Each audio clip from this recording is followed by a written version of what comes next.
Hey everybody, welcome to another episode by Badder Sports as we present the Badder 5. I am joined by the host of Rounding Third, my father, Peter Lemieux, and as always, with his loveliness, and today will be even more lovely, Todd from New York.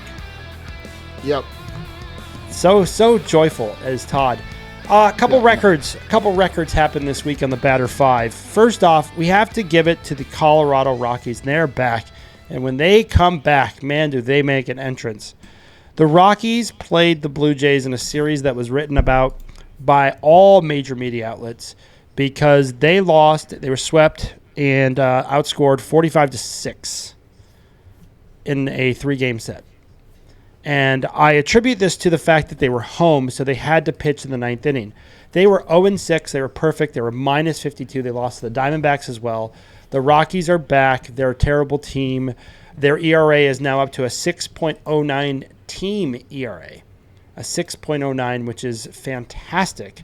The Rockies are looking forward to next season already. 7 weeks to go. When does this end? They have to win, Dad, in 7 weeks, 11 games to tie the White Sox. They are 30-87. Can they get 11 games? Wait, I don't understand what you're saying. They won't tie the White Sox. What do you mean tie the White Sox? You think they're going to beat them or to get more than 11 wins? Are the White Sox not playing? No, sorry. The White Sox record. The worst record in baseball, which is 41. Jinx. What, are you keep forgetting the Mets 40? Yeah, I guess. I'm talking about recent. No, they're not going to. I thought they were a shoo-in to go over 40, but they've been so bad lately, maybe I'm wrong. They haven't been good. And when they play at home, I think one of the games, Toronto scored 8 runs in the 9th. The best part about that Toronto series is all the Toronto players, like stat stuffers, if you want to look at their team average, went through the roof, RBIs, like I just don't. When you look at baseball stats and series, like Toronto's offense, you have to take these 3 games and kind of throw it away. This was so.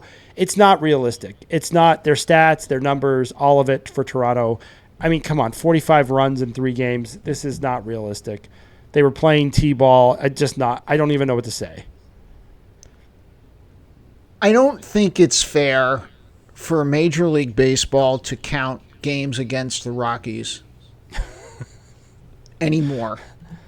Just register it as a loss, and the stats for the Rockies will count, but the stats for the other team should be like cut in half. Like it should be like a handicap in golf. Yep. So like the Rockies currently have a negative 330. I can't even say it with a straight face. A negative 330 run differential. If we divide that by the number of games they've played, they have a handicap of negative 3.5. Right? So when you're playing a team Todd, with a handicap... Are you counting the wins as well? No, just the whole thing. It's just the handicap them 3.5 on every game. I know they still lose, but it doesn't look as bad when you lose 5-15, 7-10. 4-20 still looks bad, but it at least looks like you scored some runs. I don't know. It's just my theory on how to make this thing a little more fun, because at the end of the day, what we're going to end up is it's just going to be a different version of Banana Ball. Or we should have a rule where, like, if your team has a run differential at the end of the season of negative 400, you automatically become a minor league team. And then we promote something like the Rumble Ponies or something and make them a major league team. Just something. We got to do something. We got to solve this. You can't blame it on the lack of payroll either. They're not. No. They're not the poorest team in the league. Like, it's one thing if they're the poorest team and they're like, we just don't have any money. This is. I don't even know how to put. Where do you put this, Dad? You've watched so much baseball. Where are we even tracking this? This is so amazing. No, they're bad in every single department. Yesterday, the Diamondbacks played them, and I don't remember the inning, but the first two guys for the Diamondbacks went out, and the next 9 guys got hits. 9 hits in a row, most of them singles. But there were 2 plays, I don't remember the inning or anything like that, on successive plays. Ground ball, second baseman for the Rockies makes a nice diving catch of the ground ball, jumps up, and the ball flies out of his glove, so he has no chance to get him out. Almost the next pitch, ground ball to the shortstop. He goes over, gets the ball in his glove, picks up the glove, the ball flies out of the glove. The same thing happened 2 plays in a row where they had the ball to throw and the ball popped out of their glove. It's amazing what 141 million can buy. Yep. This level of expertise is you usually have to really scrape like Miami Marlins territory. But the Miami Marlins are actually contending. Mm-hmm. So, I don't know. Is it like, do you get extra tax write-offs? What happens with this? I don't get it. I don't understand. But I don't know. Yeah, and then you got to the middle of the season where we're like, maybe they might have something going. They did great last month. Something going all right. They weren't in the batter 5 for the month, which is amazing. This month of August, they just started right where they picked up. I think the next 7 weeks will be very interesting because a lot of teams are playing competitively, so they want to beat the Rockies. I think the month of July is kind of one of those mid-naps, and the Rockies took advantage of those teams taking naps. And I say this because they had a good month, and they had 11 wins. They were 11-16, so they were right there about 5th place. That's a good month for them. You're close to 500. For them, it's a miracle. So they start this month 0-6. They tied another team in baseball, Todd. And I was going to spend some time on this team because this is the only team in the batter 5 that, to me, screams they shouldn't be here. But I've had a lot of theories and thoughts about this team, and I think they do belong. So the Mets were 0-6. They were -10 in the run differential. This, to me, we are now docking up to the collapse of the Mets and the Reds waltzing into the playoffs because the Mets have decided they're struggling with their starting pitching. Therefore, they're struggling with their bullpen. Their best bullpen guys are not making it happen as well. Diaz giving up a home run this week to blow a game. It was tied, but it's still, first batter up, hits a home run. They had a struggling. I think they're only 2.5 games up on the Reds at this moment. They are in the playoffs, but they have been a very bad team. And it's funny because they are now only, and I say this, I think they're only 6 games above 500, which is I think 5. Wild. No, they're more than that. Sorry, they're 8. They're 63-55. I think the Mets will make the playoffs for a couple reasons. Okay. Number one, the 2 teams chasing them are Cincinnati and St. Louis, which have been pretty unimpressive teams. They're mediocre 500 teams. The Mets were really, really hot, and now they've gotten iceberg cold.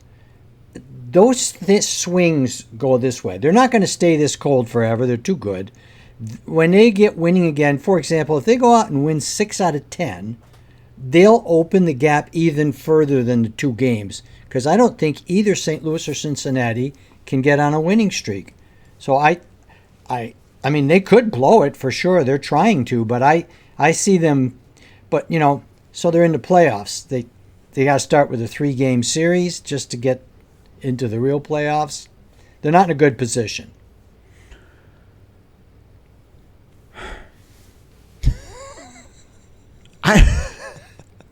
Just took a long breath. The truth is, they probably should have been in the batter 5 for the last 5 weeks, maybe 6. And it just by virtue of the fact that they won 2 or 3 games in different weeks. It's infuriating because they, for a year, were the best team in baseball.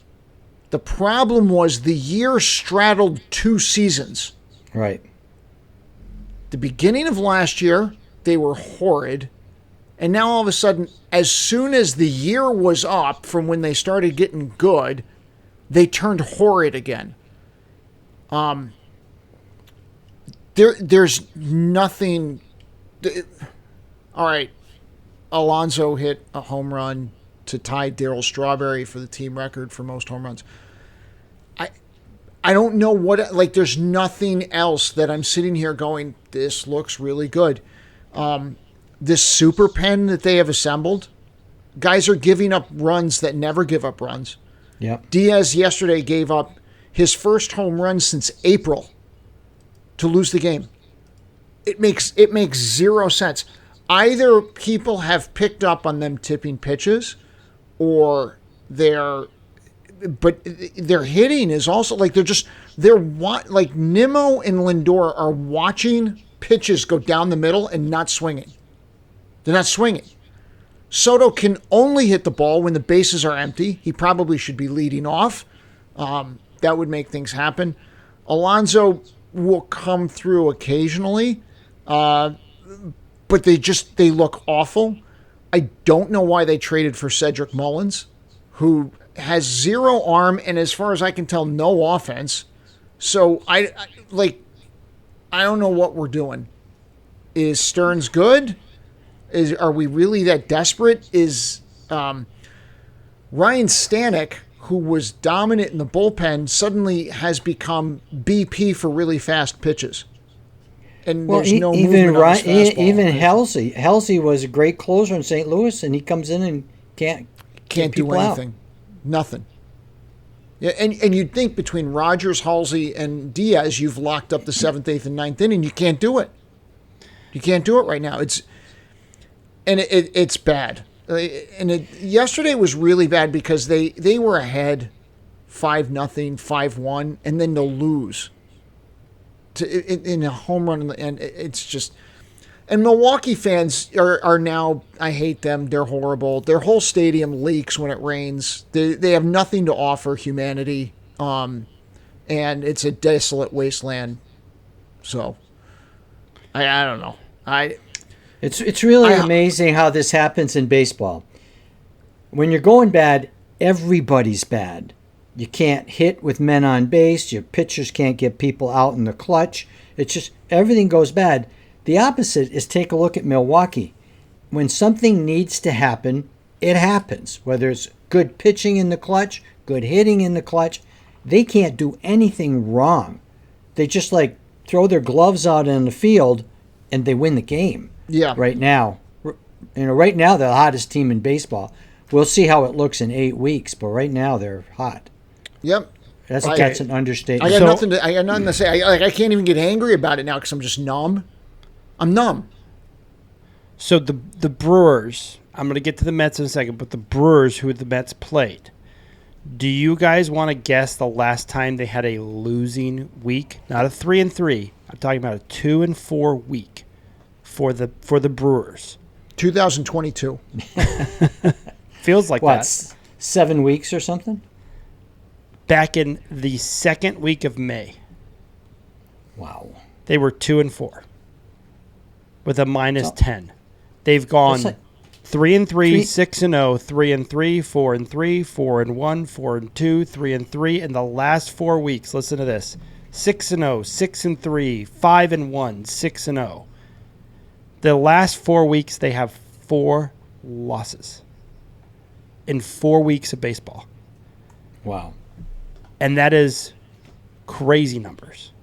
So to your point, Dad, it's not the Brewers are doing everything right. The Brewers are not. They're not. Nothing as bad is happening to them. They never bet on the batter 5. The Reds have not either, which is more of an anomaly. But the Brewers are now the lead in the National League. They have blown away the Cubs. I don't know who they wouldn't blow away in the last 4 weeks. They've got a big lead on the Dodgers. 4 losses in 4 weeks, folks. We're talking That's about... going to end. That's Yes. going to end. So this is happening at the worst possible time for Milwaukee. They'll get eliminated in the first round of the playoffs. So That's where this is headed. To Dad's point, we have 7 full weeks of baseball left. And you look at the Brewers have been so hot. So you look at the Phillies have been pretty hot, not crazy hot like the Brewers. This is the problem that you look at. When you put on the Brewers glasses, everybody looks cold compared to you. But 4 losses in 4 weeks is nuts. The Phillies have been hot. The Dodgers and Padres, I would say the Padres are more hot than the Dodgers. That's turning out to be a nice little series there. The issue that I have with the Mets, Todd, I wanted to go back on your point about how you said they should be in the batter 5. July, they were 15-12. They had 1-1-5 week. They were 7-2, 3-3, 4-2. So the last 2 weeks, they're 1-11. It didn't feel. I know like it didn't feel good, but then if I think because the losses were stacked together and the wins were stacked together. Yes. And it's like when you're bulk shopping, and you're like, this is a lot of toilet paper to buy. Well, you bought for the whole month. They ended June 1-5, 2-5. June was 11-15. We're just making fun of the Rockies for having a good month. They were 11-15 in June. July, they were 15-12. So that's a wash. This month starts out 0-6. They're 8 games above 500. You got 7 weeks to go. I would think that there's got to be... I think what they need, and I was thinking about this because they're not getting any timely hitting or timely pitching. It's almost like they need to do one of those like team events where everybody goes to a restaurant together without the wives, without the kids, without the managers, and just like, hey, let's go play some pool at a hall one night and let's just go have a good time. They need to get to know each other. They need to do the whole thing where the team is like, what's your name? What food do you like? What's your favorite color? So people can get to know each other. I feel like the Mets need a little bit of that. No, you know what they need? They need a group session where somebody's saying the power of Christ compels you, and then they all vomit pea soup and their heads spin, and then Satan comes out of them because they need an exorcism. That's what they need. Well, I mean, They need an exorcism. You're thinking they're going to go around and sing Kumbaya and patty cake around a bonfire and have some sort of like bonding moment in the middle of the desert. That's not what they need. That's not what they need. I feel like they need like the poltergeist out of the house. They need the Satan out. Like it all needs to just whatever the mojo is. They have this stupid giant flip flop they're using in the dugout, as if anybody wants to see that after they hit a home run. Their best hitter is Starling Marte. He's not a full-time player. He's not a full-time player. What are you doing? Like, what are you doing? Oh, I don't know. The group session they need is an exorcism. Holy water, Jobu, the whole thing. They need all of it. Dead chickens, sacrifice them. I don't care what you have to do. Grimace, bring it all. Goats, the whole thing. Make it happen. I think they need to get along a little better. I feel like it just feels like even their good hits are coming at times that you're like, if you would have hit a home run two at-bats ago, would have made so much more sense. Like that's the thing one more hit with nobody on base, please. Oh, that was the thing that Dad and I, when we watch, we've gone to bad baseball. You get the hits at the worst times. Like if you would have just done that with the bases loaded instead they're striking out or hitting a dribbler. And then when there's nobody on base, they like get a double or a triple, and you're like with 2 outs, or they do it with 2 outs. I got a double with 2 outs. You're like, that one out would be great. No outs would be great. So it's just stacking. Everything is stacking against them right now. But there's 7 weeks to go. So like we're talking about the Brewers, I will be surprised the Brewers don't come down to life at some point. And the Dodgers I expect to get a little bit hot. But again, the teams that have been there and done that, you got 7 weeks left. This is not the end of the world. But 0-6, they should be doing 2-4. That's what the Mets should be doing. They shouldn't be 0-6. This is a bad week. This being said, do you know who leads Major League Baseball with runners in scoring position in home runs? No idea. Pete Alonso. Seriously. Has 13 home runs with runners in scoring position. Now, one could suggest if runners are in scoring position, you don't need a home run. But it's the same number of home runs as Cal Raleigh. You know? I think that's a very positive, it's a positive outlook. Yeah, it's fantastic, except that Lindor and Soto and Nimmo, who bat in front of him most of the time, aren't getting on base. So your sample size is really, really low. This has been a bad year for Soto. If this is Soto's whole career with the Mets, this is a terrible contract. It's not even close. Not terrible. It is abysmal. It is like prey for Armageddon in the form of a meteor to take us all.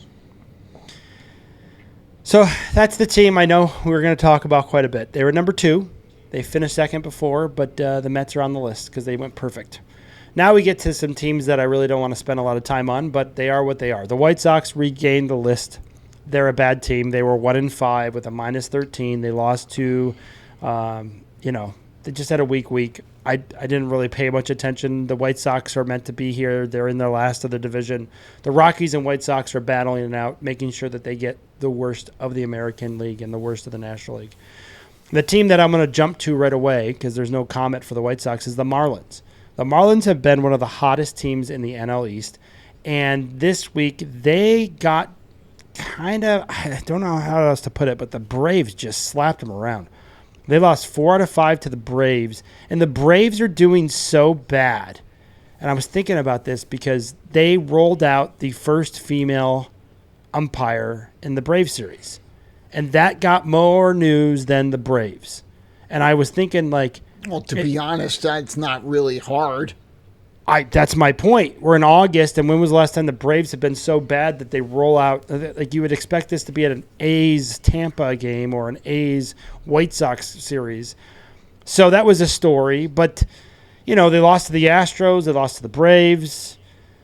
There's 7 weeks to go. This is a bad week to go 2-6 with a -20 run differential. Their pitching really let them down in this series. They have the lowest payroll. They're 57-61. Like, they're close. Like, if they would have gone 6-2 this week, they were sniffing above 500. So with the Mets 8 games above 500, they're pretty far back.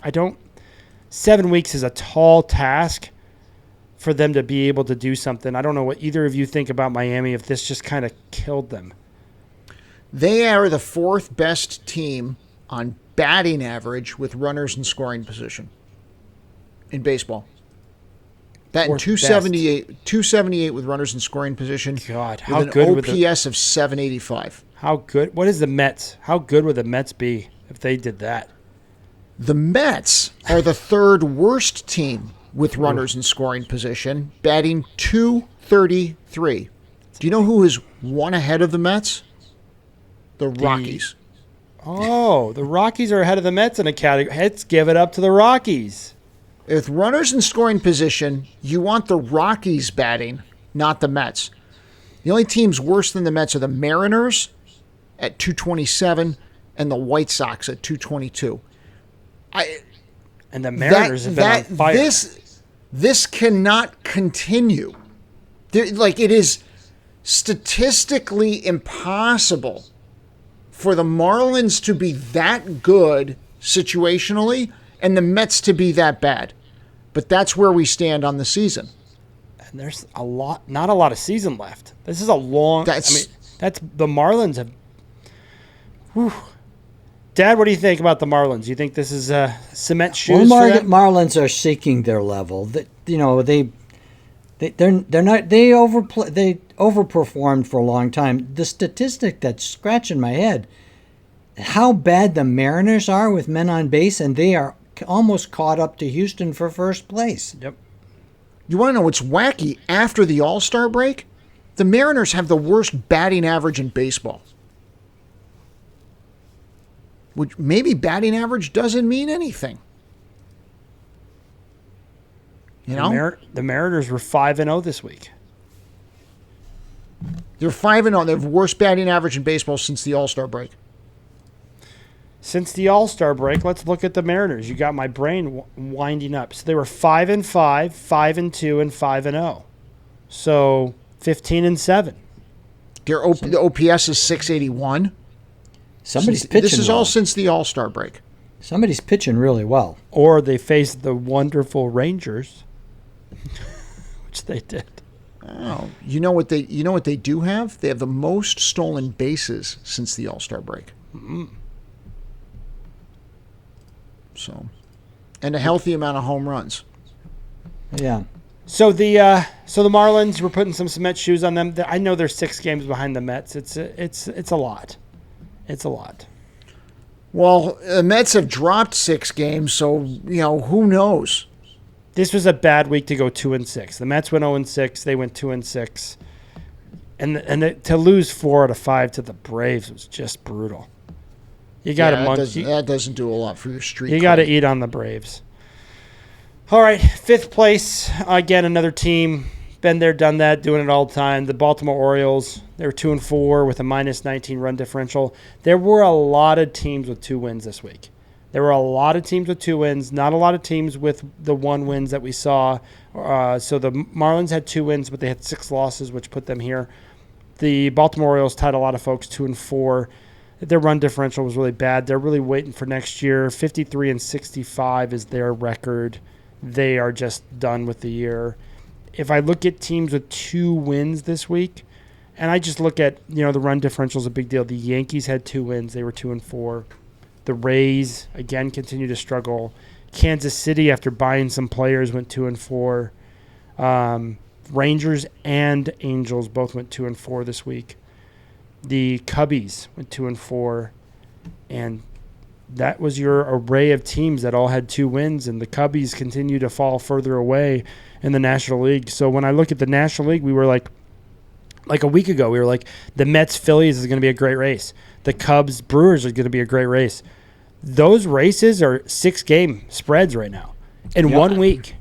1 week, it was a 6-game spread for both those divisions. And the Padres and Dodgers are 2 games. Right there, that's the division that I did not think we were going to have. If the Dodgers are a wild card team, that would be pretty wild to me. No pun intended. Well, if you could have a 6-game swing in a short period of time one way, theoretically it could swing again. The Mets could win 8 in a row, and then the Phillies could, dawdle a little bit, and all of a sudden they're back close to first place. Anything can happen in a short amount of time. That's why you play. They have to play all 7 weeks, so technically they're not dead yet. They're just acting like they're dead. It's exciting. Yep. And it's very exciting. And in the American League, we have the joy of all joys, right? We have this wild card race, which is really what we're looking at. I do have a question before I get in the wild card race. I wanted to ask you your opinion about Detroit. Detroit's not played well since the All-Star break, and they're so far ahead. Even though Cleveland's trying, they are trying. Cleveland has started to put together some wins and do some things. Detroit has a 6-game lead on Cleveland. And the Tigers have not been good. So since the All-Star break for the Tigers, we're looking at July 2-8, 4-2, 3-3. Not great. The Indians, the Guardians, 6-4, 4-2, 5-1. So they're trying to make a move. I see a lot of weakness in Detroit. I don't see them as I see them as a nice to get in playoff team at this point. Maybe they wake up. They were so dominant that you just kind of figured they would stay this way. They've had some weeks of really poor performances, and with 7 weeks to go, and when you're that far ahead, can Detroit kind of ramp it back up? Are they really a playoff? Are you worried about Detroit in the playoffs? I am. The post All-Star game, they've been just absolutely anemic. There's just nothing going on with offense, So I don't to me. There are teams where they started hot, and the only reason why they're still in it is because they started as hot as they did. Detroit's one of those teams. The thing is, Dad, we talk about, is that team going to snap back to what they were? Or is there some ground in between the worst and the best of what they actually are? And then can they sustain it for the playoffs? The lack of consistency does not speak well for the playoffs at all. But they've got to snap back. Baseball is such a game of streaks. It's crazy. I mean, does anyone really believe Milwaukee is that much better than everyone else like they've been playing? Or is that also bubble also going to break and we're going to start to see them with a 2-4 week and a 1-5 week? I don't know. I mean, right now they look like everybody else trying to catch them. You mean Christian Yelich doesn't do it for you? Well, no, Milwaukee has a really good team, obviously. You don't win as much as they have for 6 or 7 weeks with luck. They're a very good team. The question is, are they due for a slump? Milwaukee's got the best run differential at plus 138. It's not even close. Detroit used to be the best. They are still sitting. Actually, they've been hovering now. They're down to like a plus 77. So I think we're in that phase of the season where you already know who's who. Detroit, I think they're going to make it. They're kind of the who of the American League. I just feel like there's some weaknesses in the playoffs, but they're going to make it. I think it would be a shock if they didn't make it. Then you have in the American League East, Toronto's ahead, still 4.5 games over Boston, and the Yankees have fallen quite a bit. They're 6 games out. And then Houston and Seattle are battling it out now. They're within a very tight matchup there of like a half a game or so between Seattle and Houston. So right now it sits as Seattle, Boston, Yankees. Cleveland Guardians are a game out. The Rangers are 2.5 out. And I think that's the 5 teams that you're going to see positioning for the next 7 weeks. I don't think Kansas City or the Rays are really going to make a run based on what I'm witnessing. I don't either. So I think the Rangers are still in it. I think the Guardians are still in it. And I wouldn't be surprised to see the Yankees fall further behind. There's something really missing in the New York teams right now. The Yankees and the Mets are both having big struggles. And the Yankees, I feel I don't want to say I can't say more frustrating because the Mets are very frustrating. The Yankees have their own problems and frustrations. It's pitching. Yep. Yankees pitching is the worst in the American League since the All-Star break. Since the All-Star break, their team whip is 146. Oh. It's worst in the American League. Add to that their terrible defense. Yeah, Oh. so you can't make mistakes on defense when your pitching is that bad. Their whip is 146. The opponents are hitting 253 against them. The Nationals and the Rockies are worse when it comes to whip. Oh, my This is since the All-Star break. Those are the 2 teams you don't want to be hanging out with. No, and then the team above the Yankees is the Braves at 144. The Giants are 142. The Baltimore Orioles are the first American League team other than the Yankees since the All-Star break with a whip above 1.4, and they're 141. Mets aren't too much better. They're 139, but we beat that horse to death. The Athletics have the best whip in baseball since the All-Star break with 1.09. Makes no sense. They sold everybody, sold what they could. Dad, what are your thoughts on the Yankees? Do you think the Yankees are going to sink to the midst of the Rays and the Royals, or is this what you're seeing? Well, they're like the Mets. They're playing like they're bad. I think there's enough talent for them to rally and make the playoffs like there is for the Mets, but they are impressing nobody right now. Nobody. And you have Judge is hurt. He had the arm injury. What I'm wondering is the age of the Yankees catching up to them because we're in the dog days. The age? Stanton, Goldschmidt. Oh no, yeah, you got some oldies. I mean, and the other thing with the Yankees, there. The Yankees started off so hot. You know, if you look at the first 2 months of the season, 17-11, 19-11. That's the first 2 months.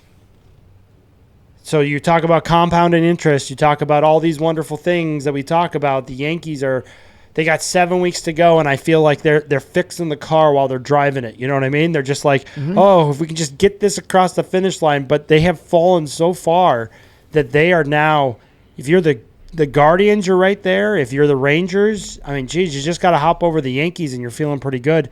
This wild card matchup has gotten really interesting. And the thing about the teams that surprised me the most, the Red Sox, I don't know how shocked you guys are about the Red Sox, but my goodness, the Red Sox have come storming back.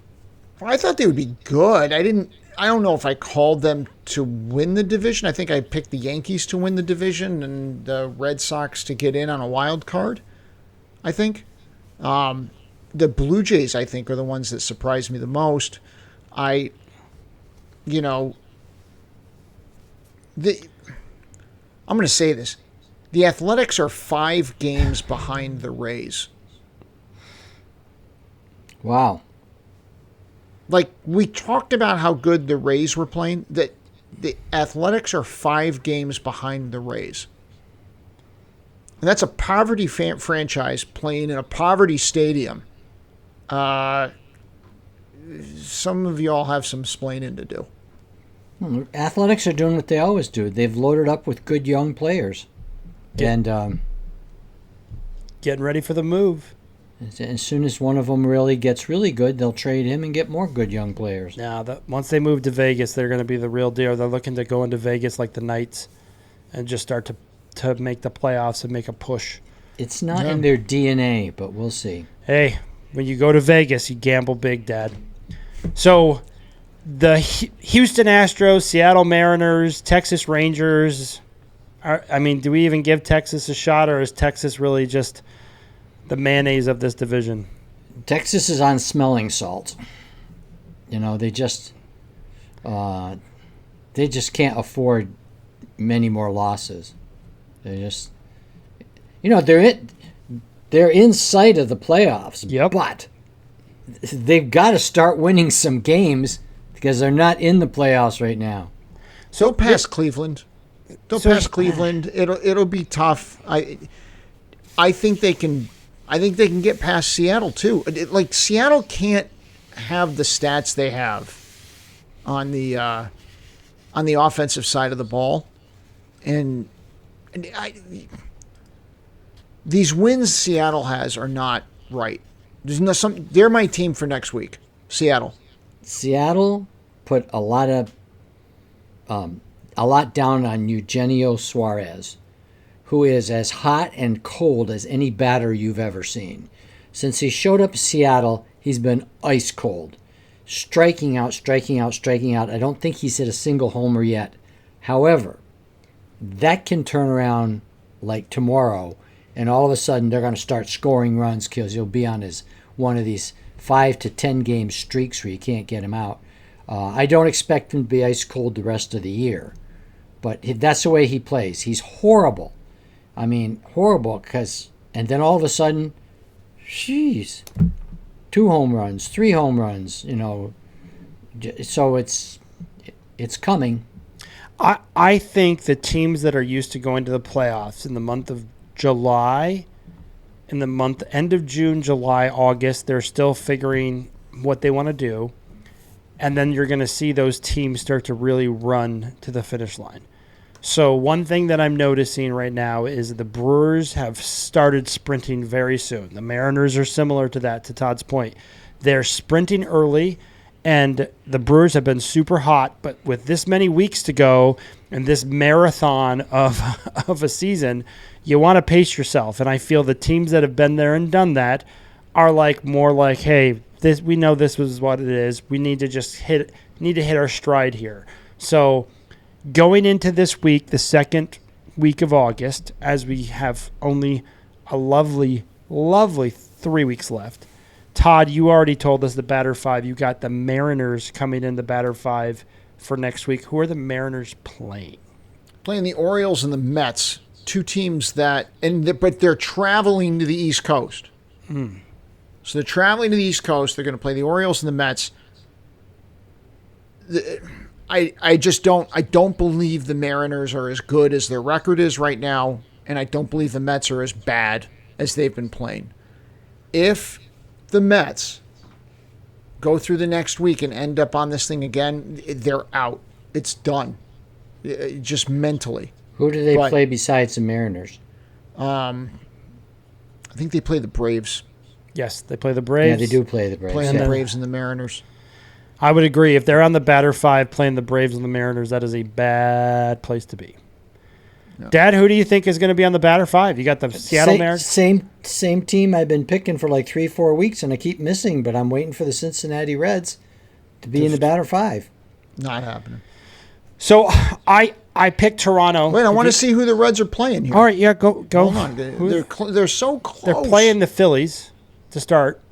They're already started 0-1, so Dad gets a 1 loss already to start. And the Brewers. This could be it. So, Dad, you and I are picking the rivals here. So, I picked Toronto. If you remember, Toronto had that really hot start, and then they went in the batter 5. I believe the Brewers are due. I think this 4 losses in 4 weeks is crazy. That is a crazy, crazy stat. I think the Brewers are due to just have a bad week, throw up all over themselves. It's just due. You want to do it sooner than later. This is a good time to do it. I believe you just said the Brewers play the Reds. Who else do they play, Todd?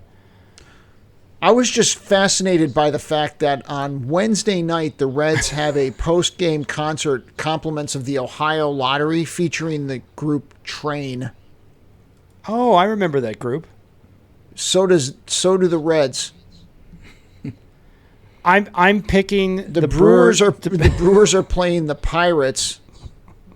They already beat them. Oh, well. And the Reds. Well, you know what, Dad? There's only 3 teams who haven't been on the list: the Dodgers, the Brewers, and the Reds. And there's only one of those teams that doesn't make a lick of sense, and it's the Reds. Because I got to tell you something. I look at these giveaways these teams have. I am shocked anybody goes to these games. These franchises need to get it together. Tomorrow night, the Brewers have T-shirt Tuesdays, Wisconsin Artist Series. And then Wednesday is Kids and Seniors Discount Day. I'll really roll them out. Strollers and canes. That's what they should be giving out. Complimentary strollers and canes. Oh, Lord. What are they doing? Playing to the audience. You just said strollers and canes? Yeah, Kids and Seniors Discount Day. So the kids are going to get the whole stadium's going to be strollers and canes.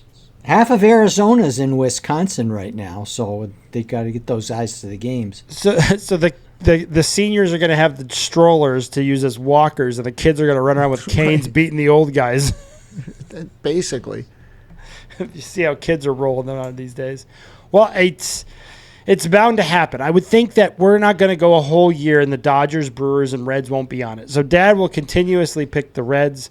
I'm picking the Brewers at a terrible pick this week because I didn't know they were playing the Pirates. Why don't you redo that one? Yeah, so I'll pick the Dodgers. Well, let's see who they're playing. It's probably maybe it's better. Maybe. The Angels. Hey, the Angels. This is the Angels World Series, just so everyone knows. This is when the Angels and the Padres. Hey, I'll do the Dodgers. That sounds good. Well, you got to hear these giveaways they're doing. So Friday night versus the Padres is the Demon Slayer hat giveaway. Ooh. Very, very, very big with the kiddos. Yeah, Saturday is the Blake Trinan bobblehead. I didn't pronounce that name wrong. My son gets so mad at me because I can never pronounce names right because I just sound it out phonetically. It's never wrong. And then Sunday is Law Enforcement Appreciation Day. So Dodgers are really they're saying, please don't fight at the stadium on Sunday. That's a hard thing for the Dodgers to do. Yeah. They like to fight. So. Well, good. Well, there you go, everybody. That's the Batter 5 of the week. We got 7 weeks left before we get into our Major League Baseball playoff predictions. I think the picture gets a little clearer every day. One of the things that I will be interested in is at the end of August, how big are these division leads in the National League? Because then, to Dad's point, we always talk about this. How do you prep your pitching for the playoffs? I feel like the American League will be harder to do that than the National League because of the wild card difference, the difference between the teams that are out and in. So we'll see if that continues. Or maybe the Reds get hot. Maybe the Padres and the Mets and all the Cubbies that suffer, and there's a big wild card matchup. But right now, the American League, the wild card is the thing we're watching, and the National League, it's the Dodgers and the Padres. The easy way to prep your pitching for the playoffs is you get a 40-man roster and you bring up every no-name pitcher that you want to show off for trade bait in the offseason, and you throw them out there. Do you know who just got really excited about that? Dave Roberts. Oh, God. Dave Roberts is like, you mean I can just play a new pitcher every inning? Every single game. Dave Roberts and David Stern would get along because David Stern would just pick up pitchers from free agency, and Dave Roberts would be like, that's great. We signed him for 3 innings. Cut him. Dave Roberts' most exciting season was the COVID season when he didn't have to go a full season and he could pitch pitchers in and out at his leisure, which is why the Rays and the Dodgers ended up in the World Series that year, because they used pitchers all the time. That's crazy. Yeah, well, that's what you get when you have a COVID season. Cough, yeah. Cough. Well, Dad, any amazing thoughts for us? Anything to settle us down? Tell the Mets fans it's going to be okay. It's too early to panic. Too early to panic. If it was the 10th of September, I'd say now we're getting serious, but that's a month away. The Mets have some good giveaways this week. Go to the stadium. They're the only team that knows how to do anything right. The stadium experience for the Mets really does make up for the fact that they can't win. They're going to start winning. Which is exactly why they signed Juan Soto, for the stadium experience. What, does Juan Soto go around giving out autographs because he's not hitting? You might as well. You got to do something with people on base. Juan Soto's not playing today. Well, everybody, as always, I'm your host, Brendan. That's my father, and that is Todd. And we are here with Batter Sports to give you the Batter 5. Like, subscribe, and share. Thanks, everybody, for your time, and we look forward to it next time. Bye now. Bye.